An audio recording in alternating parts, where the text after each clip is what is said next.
Jangan samakan koneksi internet yang pakai satelit, yang pakai seluler yang 4G, 5G dengan yang pakai jaringan kabel fiber optik. Iya, sebenarnya ada persamaannya sih. Sama-sama bisa nyambung ke internet. Bener gak? Sama-sama bisa download, sama-sama bisa nonton YouTube kalau kenceng ya. Sama-sama bisa internetan lah intinya. Tapi ketiganya ini punya karakter yang berbeda. Nah, mumpung konektivitas via satelit di Indonesia juga sekarang ini sudah ada Starlink ya. Oke, mari kita bahas perbandingan koneksi internet seluler versus fiber optik versus satelit yang kali ini diwakili dengan Starlink.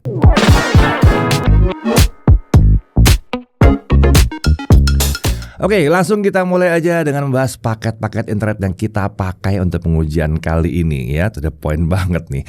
Starlink, kita pakai paket residensial dengan biaya langganan bulanan 750.000. Paket ini hadir dengan antena standar Starlink yang bentuknya kurang lebih seperti ini ya. Ini harus kita beli dengan harga sekitar 5,9 sampai 7,8 juta. Tergantung promonya lagi bagaimana ya. Ya, siapa tahu bisa lebih rendah lagi, bisa lebih rendah lagi gitu. Tapi ya, yang awal sih basicnya 7,8 juta. Nah, untuk pengujian internet dari Starlink ini kita pakai unit indoor bawaan paket dari Starlink. Jadi kita nyambungnya pasti via Wi-Fi. Kenapa? Karena secara standar unit indoor ini tidak dilengkapi port Ethernet atau LAN. Jadi kami tidak bisa menghubungkannya ke router pengujian kami ya. Tapi kami tahu bahwa ada aksesoris resmi Starlink untuk itu. Tapi mengingat harga aksesorisnya cukup tinggi ya, ada di 1 jutaan gitu ya. Kayak merasa kebanyakan penggunaan Starlink itu akan pakai router bawaan untuk koneksi sehari-hari. Jadi kita pakai router bawaannya ini aja. Oh ya, selain paket residensial dengan antena standar, ini kami juga sempat mencoba antena yang high performance. Ini yang bisa dipakai untuk boat ya atau untuk kapal di sini ya. Nah, kita akan coba lihat nanti apakah ada perbedaan hasil antara antena standar dengan yang high performance ini. Tentunya high performance ini selain harganya lebih mahal, lumayan jauh karena bisa dipakai di kapal, biaya bulanannya juga beda ya. Ya, tapi kita bandingin aja karena kebetulan udah kepegang, jadi tetes saja. Nah, sebagai pembanding untuk wakil dari internet fiber optik, kita pakai layanan yang memang paling banyak digunakan di Indonesia, IndiHome ya. Paket yang kami pakai adalah Telkomsel One 300 Mbps dengan harga sekitar 888.000 per bulan. Kami pilih paket ini karena harganya yang paling dekat dengan paket standar Starlink. Ya, sebagai info, paket yang kecepatan di bawahnya, kan pasti nanya kenapa nggak pakai yang di bawahnya aja gitu. Yang di bawahnya itu harganya 480.000, ya emang lebih jauh di bawah, tapi di 100 Mbps ya. Terlalu jauh selisihnya dengan paket Starlink yang 750.000.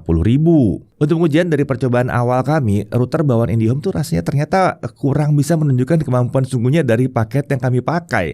Nah, karena di sini kami bisa menggunakan router tambahan ya yang bisa kami pakai, jadi kita tambahkan router tambahan untuk si IndiHome ini. Dan ini bukan wireless router yang mahal juga ya. Untuk sebuah wireless router ini harganya di kisaran 1 jutaan. Ini terbilang cukup wajar sih sebetulnya. Bukan untuk sebuah konektor 1 jutaannya. Untuk nyambungnya mah pakai kabel aja langsung beres. Sementara untuk wakil dari internet seluler, kita juga pakai yang paket standarnya Telkomsel Halo. Ya karena ini memang yang jangkauannya paling luas juga di Indonesia. Ya jadi kan satelitnya luas banget. Terus untuk fibernya kita pakai yang paling luas di Indonesia. Lalu untuk teleponnya juga yang paling luas di Indonesia.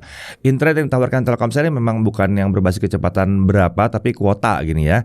Jadi kami pakai saja paket yang kita biasa pakai sehari-hari aja. Nah perlu diingat, pengujian kami lakukan dari tempat yang sama dengan koneksi yang lain yang dua tadi ya. Nah, untuk tempat kami ini sinyal yang didapatkan adalah 4G. Jadi ya udah kita coba di 4G aja. Lagian mungkin sebagian besar rakyat Indonesia dapatnya ya masih 4G ini. Bahkan di tengah kota pun ya speednya mungkin mirip-mirip seginilah. Nah untuk pengujian tentunya kita nggak melakukan cuma 1 kali tes aja. Kami melakukan pengujian selama 3 hari berturut-turut dengan tes kecepatan dilakukan beberapa kali dalam 1 hari. Hasilnya bisa dilihat di tabel berikut ini ya. Sebagai catatan, hasil per hari itu adalah rata-rata dari 3 kali pengujian yang kami lakukan setiap harinya. Kecepatan download tertinggi itu bisa didapatkan dengan internet fiber optik ternyata. Sementara terendah dari pengujian ini didapatkan dengan 4G tentunya ya. Tapi untuk upload, 4G ternyata masih bisa menawarkan di atas internet satelit, walaupun masih kalah dibandingkan internet yang pakai fiber optik. Sementara untuk latensi, ada yang tahu latensi? Ping, tahu dong ping ya.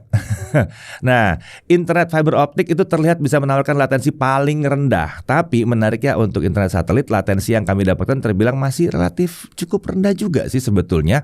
Kami juga melakukan pengujian dengan melihat latensi di beberapa game nih ya, yang bisa dimainkan dengan beberapa tim jagat review. Nah kalau yang tadi itu pengujian ngepingnya cuman ke server ya, tapi servernya server penyedia internet. Nah kalau ini kita lihat pingnya dari perangkat kami ke server gamenya, itu beda loh ya kan.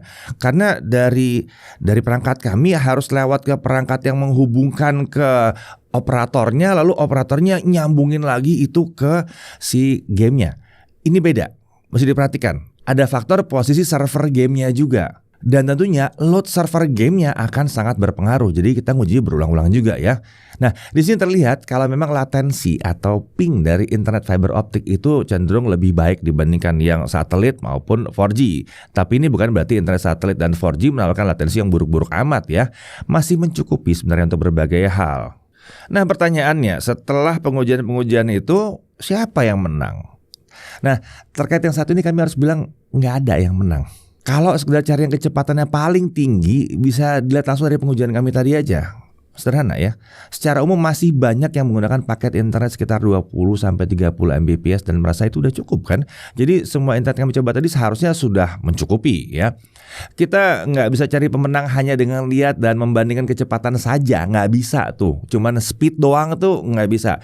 Terlebih lagi biasanya kecepatan lebih tinggi juga bisa didapatkan dengan mudah asal ada duitnya aja. Ya nggak? Nah kalau kita bicara internet satelit versus FO versus seluler ini, kita harus lihat keunggulan masing-masing layanan tersebut, atau lebih tepatnya karakter masing-masing layanan tersebut. Kita mulai dari internet yang pakai FO atau fiber optik. Kalau untuk kecepatan, kalau kita pakai fiber optik, kecepatan jelas paling konsisten, tinggi terus, setidaknya mendekati janjinya ya. Kalau nggak bisa memperoleh kecepatan yang tinggi, seharusnya kita bisa protes nih ke ISP-nya nih. Kecepatan uploadnya pun ini cenderung tinggi, bergantung pada ISP. Kita kadang bisa dapat kecepatan upload yang sama dengan download juga, bisa. Ya walaupun di pengujian ini nggak sama, tapi banyak yang menawarkan yang sama. Nah untuk latensi atau pingnya tadi, pakai FO ini jelas latensinya relatif yang terendah. Mau dipakai gaming atau untuk kebutuhan yang latensinya rendah, FO ada pilihan yang terbaik. Latensi rendah itu misalnya apa ya? Misalnya kita mau mengendalikan sesuatu dari jarak jauh gitu. Nah itu butuh latensi rendah gitu. Nah lalu kalau bicara lokasi penggunaan ya, nah ini adalah keterbatasannya FO. Kita hanya bisa memperoleh koneksi FO atau fiber optik jika di daerah kita sudah ada jaringan kabelnya. Ini membuat kami dalam milih lokasi rumahnya Jagat aja, acuan utama pertamanya itu adalah apakah sudah ada jaringan FO atau belum di daerah tersebut. Karena benar-benar tergantung pada jaringan. Lalu harga dan ketersediaan. Ini cenderung bervariasi, tapi menurut kami koneksi FO untuk residensial atau perumahan saat ini sudah cenderung terjangkau atau setidaknya worth it lah untuk harga yang ditawarkan, tergantung pada kecepatan, layanan OTT tambahan lain, termasuk misalkan ya Telkomsel nih ada paket bundling dengan IndiHome TV gitu ya. Jadi yang 800-an ribu tadi udah ada IndiHome TV-nya juga, nggak cuma internet doang tuh ya. Nah itu mesti diperhitungkan juga, kepake nggak kepake, tapi yang jelas itu ada tambahan-tambahan itu mesti dilihat. Oke, sekarang kita bahas internet seluler. Kalau kita bicara kecepatan ini sangat-sangat bervariasi ya. Di daerah perkotaan umumnya kecepatannya itu akan cukup baik karena biasanya akan jadi fokus di situ ya. Tapi itu juga tergantung pada ada berapa orang yang lagi make dalam waktu bersamaan di lokasi yang sama. Kalau lagi rame ya bisa turun juga kecepatannya gitu. Kalau lagi sepi kayak waktu 5G pertama kali diuji, kita pakai Telkomsel dapat 700 tuh kita. Bisa tinggi banget. Sementara di daerah pedesaan atau kota kecil, kecepatan kadang belum jadi prioritas karena prioritas di sana adalah ketersediaan koneksi dan layanan dasarnya. Jadi sangat variatif. Lalu untuk latensi, karena sifatnya yang sangat dinamis, latensinya juga bisa berubah-ubah. Kalau kita pakai koneksi 5G dan operator kita punya koneksi baik ke server yang dituju ya, itu paling penting ya. Latensinya bisa rendah, pingnya bisa rendah, alias bisa sangat baik. Ingat ya, ada faktor koneksi operator ke server yang dituju. Tapi kalau sedang ramai penggunanya atau lokasi kita jauh dari tower, bisa jadi latensinya kurang baik juga. Nah, kalau bicara soal lokasi pengguna, nah selama kita berada dalam jangkauan jaringan seluler, tentunya kita bisa menggunakan internet. Nggak perlu stasioner, nggak perlu diem. Di dalam kereta yang jalan kenceng pun itu masih bisa. Dalam bis masih bisa, nggak ada masalah. Ini karena rancangan handover jaringan seluler yang udah dirancang seamless sejak lama banget ya. Penggunaannya pun mudah karena pakai HP aja, beres. Jadi selalu bisa kita manfaatkan. Tapi memang ya, masalah bisa muncul kalau lokasinya tidak terjangkau oleh jaringan seluler. Nah, kalau bicara harga, layanan internet seluler ini punya rentang yang sangat-sangat variatif. Dari yang sangat murah sampai yang paling atas, kelas atas. Untuk pengguna data yang besar itu ada. Mau roaming dibawa ke luar negeri bisa ya. Iya, bahkan tuh sebagian pengguna tuh kita bisa menggunakan cuma puluhan ribu sebulan udah bisa gitu. Jadi sangat fleksibel. Lanjut untuk internet satelit sekarang. Kalau kita bicara kecepatan, sejauh yang digunakan adalah Starlink saat video ini dibuat ya. Saat video ini dibuat itu patokannya, kecepatannya tergolong baik di kisaran 100 Mbps. Akan tetapi ini udah terasa turun ya sebetulnya dibandingkan awal kehadirannya di Indonesia. Yang awal-awal tuh bisa nyentuh 300 megabit per second. Tentu saja kecepatan ini memang bisa bervariasi tergantung jumlah penggunanya juga ya. Mungkin pada saat kita nguji karena sudah mulai dijual Starlinknya, udah mulai banyak yang pakai. Itu salah satu sebab kenapa kami ngujinya sekarang, bukan di awal-awal banget. Nah, untuk latensi, secara umum latensinya jelas bukan yang terbaik di sini ya. Yang namanya juga harus ngepingnya lewat atas dulu gitu ya. Belum sekelas fiber optik, lebih konsisten dari seluler 4G ya. Tapi kami lihat ini juga belum yang prima-prima amat kalau dipakai buat game online atau aplikasi lain yang butuh latensi yang rendah-rendah banget. Ya kalau game online-nya model-model yang fast pace dan kompetitif, ini kurang cocok sih sebenarnya. Nah, untuk lokasi, nah ini yang menarik nih. Starlink ini seperti internet yang fix tapi bisa dipindahkan sebetulnya. Jadi dia bisa dipindah-pindah selama masih dalam negara yang sama harusnya ya. Tapi tidak sefleksibel yang seluler ya. Yang bisa dipakai di perjalanan, dimanapun, di genggaman tangan. Pokoknya kalau kita pegang di tangan bisa dipakai aja gitu ya. Hanya saja kalau kita mau menggunakannya di daerah yang terpencil banget, yang belum terjangkau 4G, 5G, internet kabel, nah Starlink ini adalah solusi terbaiknya. Versi yang lebih tinggi bahkan bisa mengizinkan menggunakan Starlink di kendaraan yang bergerak. Ya walaupun bukan yang melaju kenceng-kenceng amat ya. Jadi bukan saingannya seluler yang bisa di kereta kenceng gitu. Enggak juga. Sebagai catatan, untuk perkotaan Starlink ini bisa sedikit menyulitkan karena membutuhkan lokasi yang terbuka di sini. Kami menguji di lokasi yang berada di antara dua gedung dan hasilnya konektivitas yang diperoleh itu kurang oke ya, atau bahkan nggak dapet konektivitasnya sama sekali. Itu sebabnya kita mindahin unit Starlink kita ke atap gitu untuk dapat konektivitas terbaik. Itu kita pakai dalam pengujian tadi. Nah, lanjut untuk harga dan ketersediaan. Untuk ini masih cenderung tinggi sih sebetulnya, karena adanya biaya awal yang cukup besar dan opsi paket yang bulanannya paling rendah di 700 ribuan. Sementara untuk yang bisa diinstalasi dalam kendaraan atau kapal itu bahkan jauh lebih tinggi di atas itu.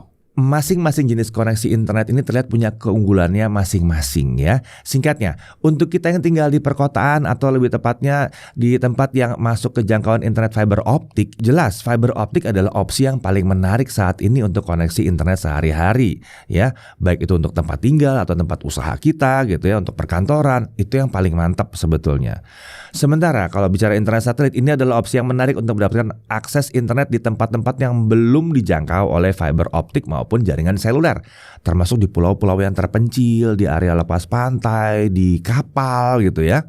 Nah, sementara untuk yang butuh mobilitas tinggi di area yang di-cover oleh konektivitas seluler, jelas internet seluler adalah pilihan terbaik. Spesial buat kalian para gamer maupun streamer atau siapapun yang butuh latensi super rendah, koneksi via FO tetap ya, itu pilihan yang terbaik. Jadi terlihat ya kalau masing-masing jenis koneksi internet itu akan dibutuhkan sesuai dengan berbagai kondisi penggunaannya ya. Menurut kami internet satelit ini bukan pengganti dari internet seluler atau internet fiber optik. Semua teknologi broadband ini memiliki kelebihannya masing-masing dengan karakteristik yang berbeda-beda tadi ya. Saat ini nggak satupun teknologi itu bisa fit pada semua kondisi. Internet satelit ini justru menjadi pelengkap. Ini menarik, ini jadi pelengkap banget untuk menyediakan akses internet ke tempat-tempat yang belum mendapatkan akses yang memadai. Oke, semoga semuanya bisa paham ya. Saat ini belum ada solusi yang sapu jagat ya, yang bisa memenuhi semua kebutuhan. Mungkin sebabnya sekarang mulai dikembangkan teknologi 5G dan kedepannya 6G yang bisa pakai base station dan bisa juga via satelit dengan lebih efisien. Setidaknya itu nanti harusnya bisa mengatasi sebagian kebutuhan pengguna internet secara global. Sementara untuk internet yang premium dengan bandwidth yang memadai dengan latensi yang relatif kecil secara stasioner sih, sampai 6G datang pun sepertinya pilihannya masih tetap fiber optik. Oh ya, di sini kami perlu berterima kasih kepada PT SLA atau Strata Lingkar Angkasa yang sudah minjamkan unit Starlink High Performance Kit yang bisa digunakan di kapal ya. Dan yang paling penting terima kasih banget kepada Agres, ini sole retailer Starlink di Indonesia yang sudah minjamkan kami perangkat Starlink tipe standar kit yang pakai paket residensial itu. Saya Deddy Irfan, Jakarta TV.